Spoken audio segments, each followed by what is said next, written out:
Olá, colegas, olá, professora.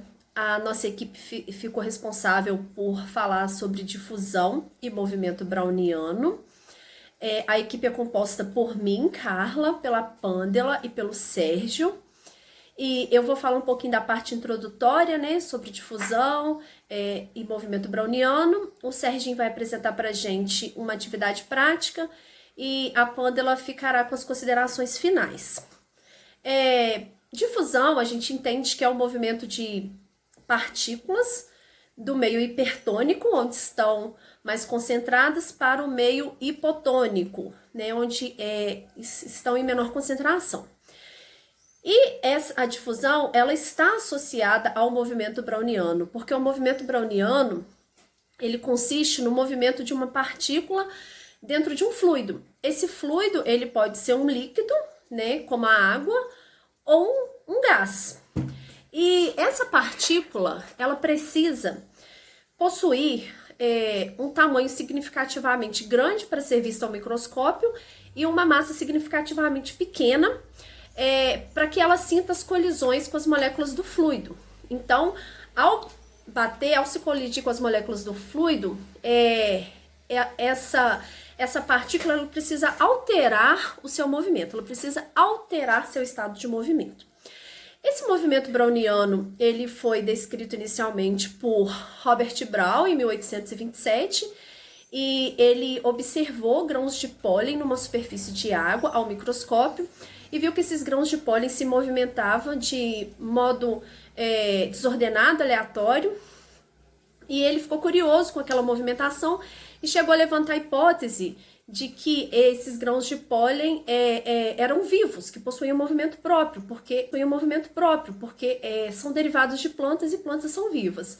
E daí ele, para testar essa hipótese, ele pegou uma matéria inerte, foram grãos de areia, colocou na superfície de água, observou o microscópio e viu que o mesmo tipo de movimento, né, o mesmo estilo de movimento foi produzido. Então, ele descartou a hipótese de que esses grãos de pólen possuíam vida. E tempos depois, em 1905, o Einstein publicou um trabalho muito importante relacionado a esse movimento browniano. E o Einstein relacionou esse movimento com a hipótese atômica. Essa hipótese atômica, essa questão da matéria ser formada por partes menores, por partes pequenas, não era muito aceita, reconhecida pela comunidade científica. E aí, nesse trabalho, o Einstein usou a hipótese atômica e, a partir dela, desenvolveu uma teoria chamada de teoria da difusão, que relaciona o desvio da posição da partícula com a temperatura do fluido. Ou seja, quanto maior for a temperatura do fluido, maior será a movimentação da partícula, porque ao aumentar a temperatura, ocorre um aumento, né? Um aumento da energia, um aumento da movimentação das partículas do fluido, que irão colidir, bater aleatoriamente nas partículas, produzindo essa movimentação e essa posterior difusão, né? Que essa substância irá se espalhar pelo fluido. E então o Serginho vai apresentar para a gente de uma forma prática como que isso funciona utilizando a água em diferentes temperaturas. Olá, colegas e professora. Meu nome é Sérgio. Eu vou executar o experimento do movimento browniano. Meu grupo somos eu, Carla e a Pândela. Bom, antes de fazer o experimento, eu vou demonstrar para vocês quais os materiais que eu vou utilizar. Os materiais são 2 copos, no caso eu vou usar taças, que é transparente para a gente observar com mais facilidade. Água a 5 graus Celsius, água a 50 graus Celsius, corante alimentício escuro e termômetro. Aqui eu tenho para vocês os materiais do experimento. Os 2 copos, termômetro, o corante e o conta-gotas. Vamos lá. Aqui eu tenho água a 5 graus Celsius e aqui eu tenho água a 50 graus Celsius. Tá? Aqui na água quente, que é o 2, eu acho que dá pra gente ver com mais facilidade. Tá próximo quase em 50. Aqui embaixo um pouquinho, mas subiu um pouquinho, mas está 5 graus Celsius.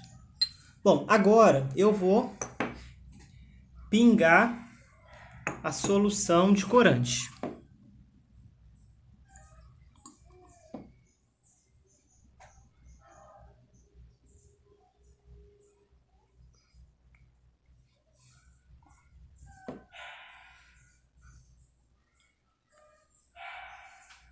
Primeiro na água quente e agora na água fria.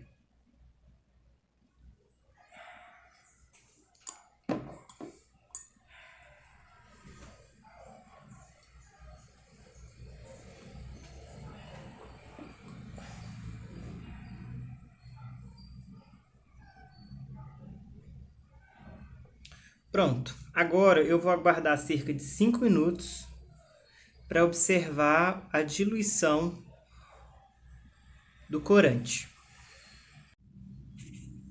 Bom, colegas e professora, passados 5 minutos, o resultado final que nós temos é esse. A diluição parece que tá bem uniforme, mas na água gelada, na água fria, a 5 graus Celsius, o corante ele parece que precipitou no fundo do frasco. Já no frasco que está com a água aquecida a 50 graus Celsius, o corante ele ficou mais espalhado de forma uniforme. Olá, caros colegas. Eu vou fazer aqui então umas reflexões a respeito da experiência feita pelo meu colega Sérgio. E é interessante que o professor, quando ele for utilizar esse tipo de experimentação em sala, né, se ele tiver essa possibilidade, que ele introduza de uma forma investigativa, para que o aluno possa, através, né, de um material teórico que o professor pode oferecer ou que ele pode trabalhar, por exemplo, como uma pesquisa, entender o que pode ter ocorrido no experimento. Então, o professor, por exemplo, ele pode trazer esses conceitos ou então pedir para que eles pesquisem, né, a respeito da difusão do movimento browniano, para que depois eles possam fazer a relação com o que foi observado. Então, a gente pode trazer ao final da apresentação do experimento as seguintes perguntas. Qual a diferença observada ao longo do tempo ao colocar o corante, né? Então, o que ocorreu quando a gente pingou essa gotinha do corante lá no recipiente com água?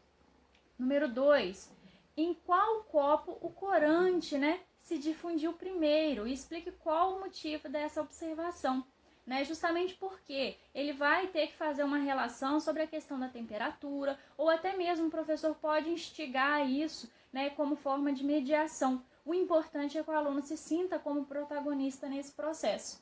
E para fechar, né, qual a relação da resposta anterior, no caso dessas 3 perguntas que a gente está sugerindo, com a velocidade da difusão, o movimento browniano e o movimento de partículas, né? Ou seja, né, o que isso poderia ter relacionado ao movimento browniano, relacionado à questão da temperatura também, que é algo que é interessante de ser trazido aqui, né, para que esse aluno possa entender o que ocorreu no processo. Então é isso, pessoal. Finalizo por aqui. Espero que vocês tenham gostado. Um grande abraço.